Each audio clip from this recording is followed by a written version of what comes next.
What's going on, guys? In this video we're going to go over something a little bit different, and mainly it's based on gear that I started to find and just kind of mess with. Now there's all kinds of different elements. Firebirds is definitely the way to go. This video is as of 2.1.1, and I keep a lot of gear because I always know that, you know, classes are subject to change, gear is subject to change, and you never know when you're going to need some of that. So it's always good to keep a little bit of inventory and keep things around. Now, I got the Stormcrow. It's got the lightning damage on there. Yeah, you can get it on the Andariels.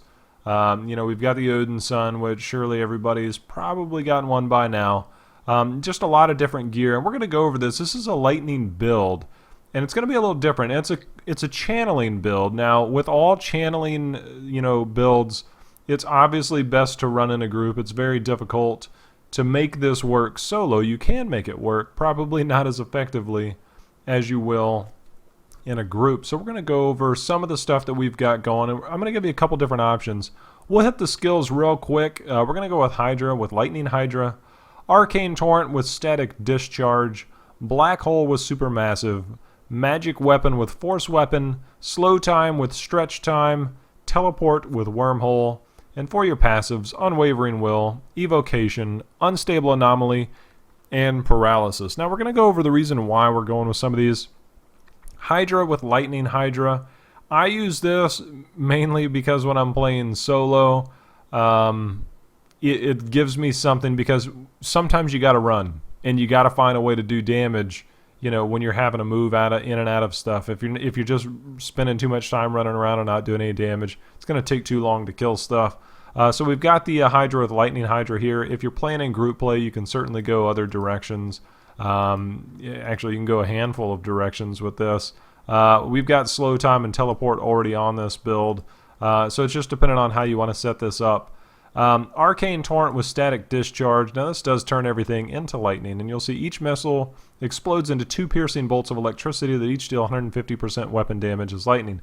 This works really good when you're clearing mobs. You know, it even works on single target. Like I said, if you've got somebody tanking or at least some melee in there, keeping some of the damage on them, it's really great.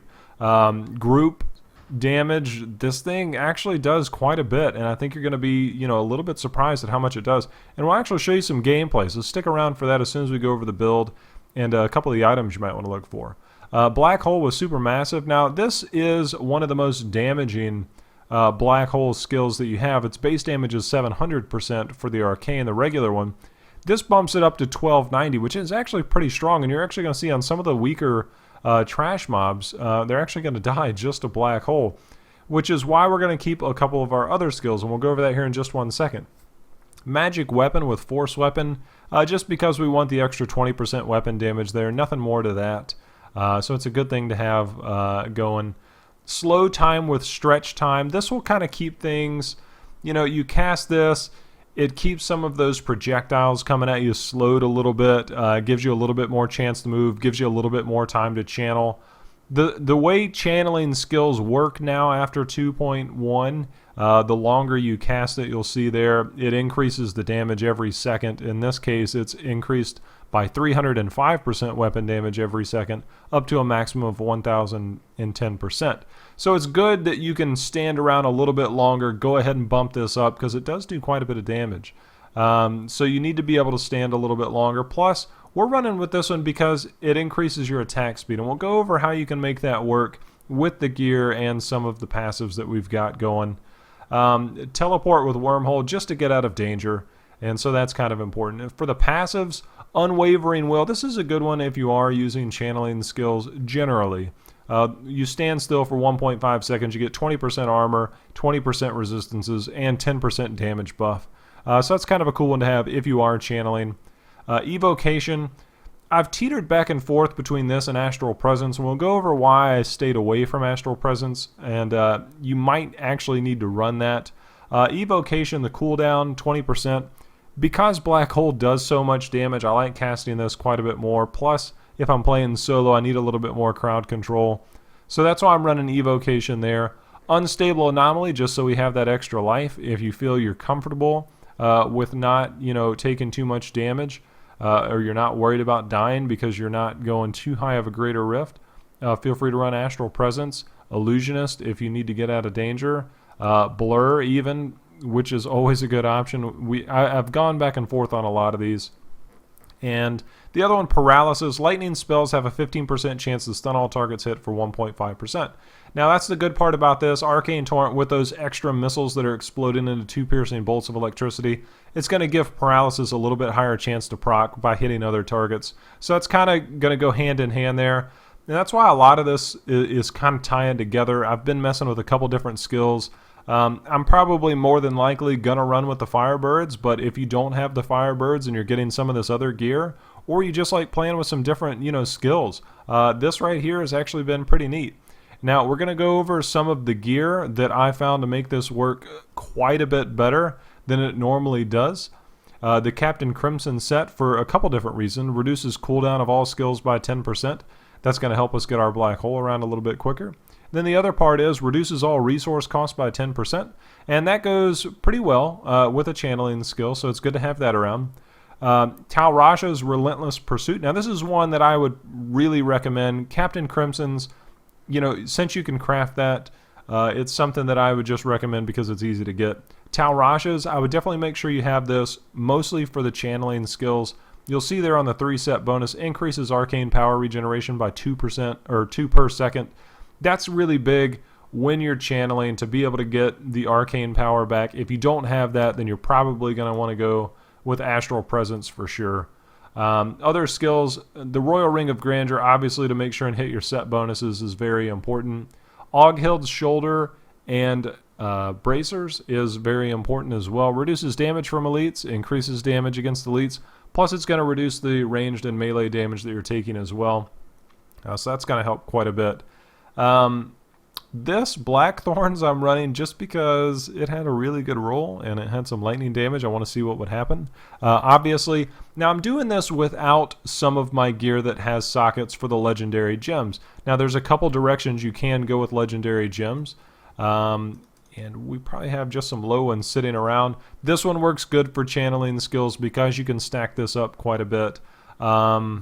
Bane of the Powerful, we've got gems all over the place on characters, so I'm going to let you kind of go your own direction there as far as what works for you.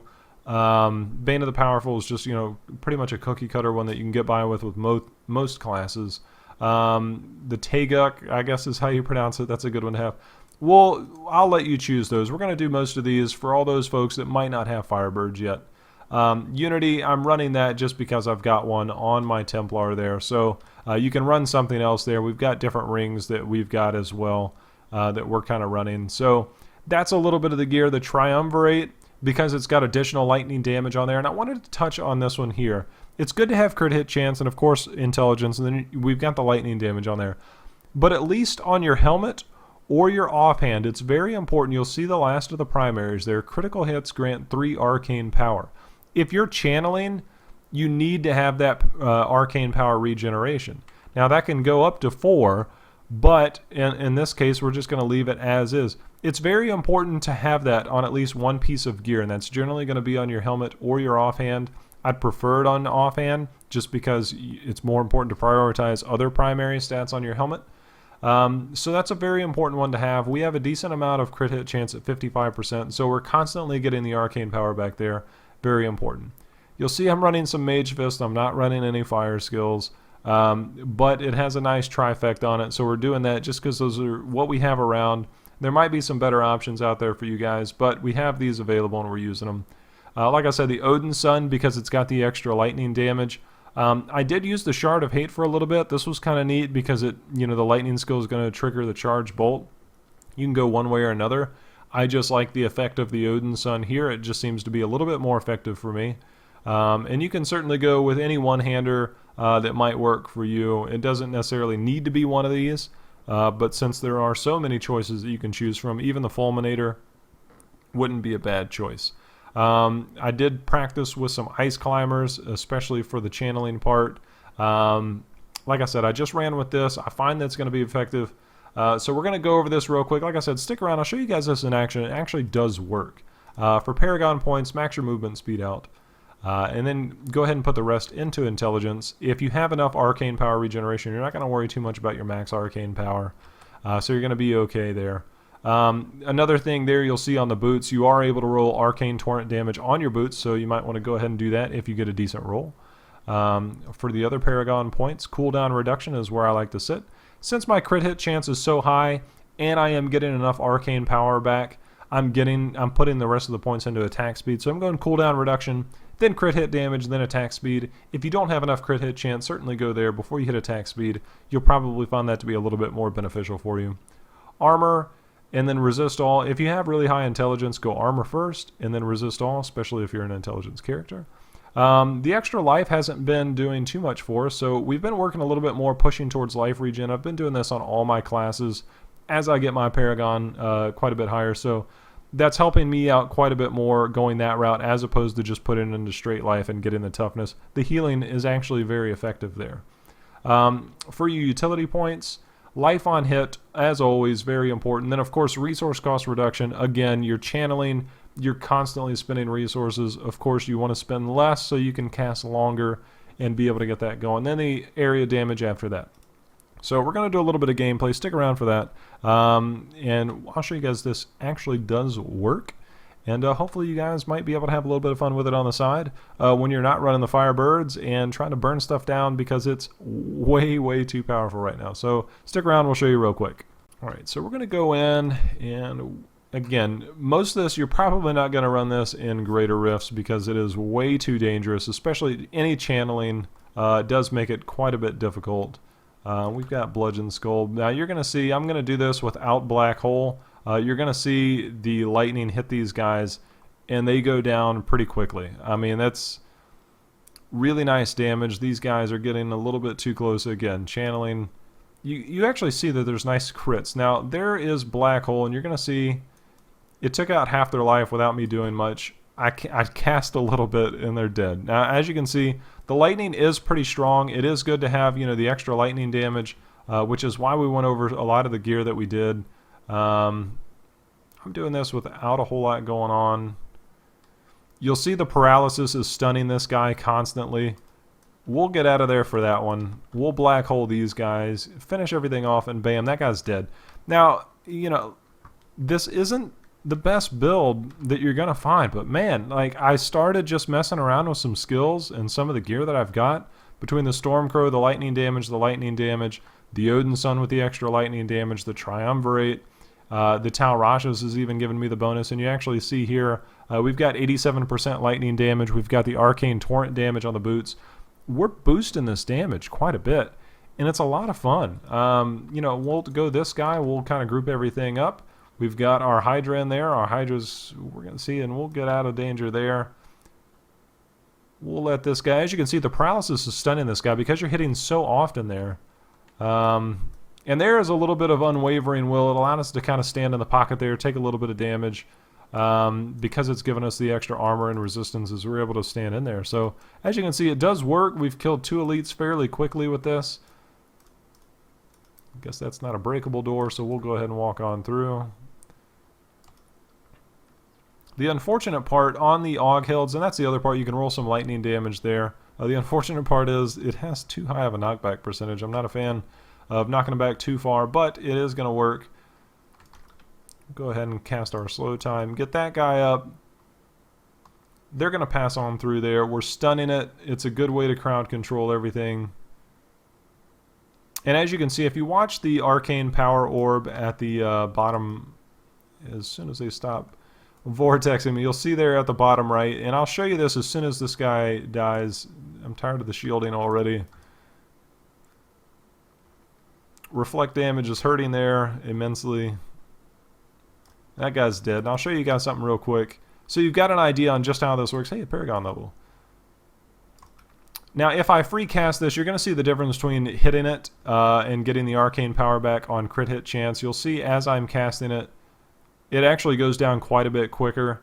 And I'll show you guys as I hit things, it's actually going to tick a little bit quicker to come back up. So just something to consider. Like I said, that part is kind of important. You'll see there it's not really dropping too much so long as I'm hitting stuff. And I've got my crit hit chance up. So that's it, guys. That was the important part. I wanted to make sure. I know that's not normally one of those things. There we go. We finished that bounty. That's not normally one of those skill or those primary stats that you look for is the crit hits grant arcane power, but when you are channeling, it is very important to keep that in mind. So that's the build, guys. Hopefully you enjoyed it. Hopefully you've got something to go out there and play with.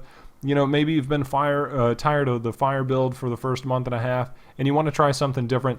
You know, this is for 2.1.1, and in the future this could very easily change to something else, different skills that might work, but maybe, you know, they'll buff up some of this stuff. Maybe they'll come out with a couple items to make this viable. It's the rotation of Diablo, so I highly recommend if you have items laying around that you create a mule, and maybe store some of those away for a later date and not having to farm those all over again. But that's it, guys. I appreciate y'all watching. Let me know the feedback. Let me know what you think of this video. Let me know what you think of this build, or maybe you've got something a little you can add to it for maybe some different items or skills we can run with. Always like to hear those. But hopefully this works, and if not, hopefully I just appreciate you guys watching. Until next time, guys, happy hunting.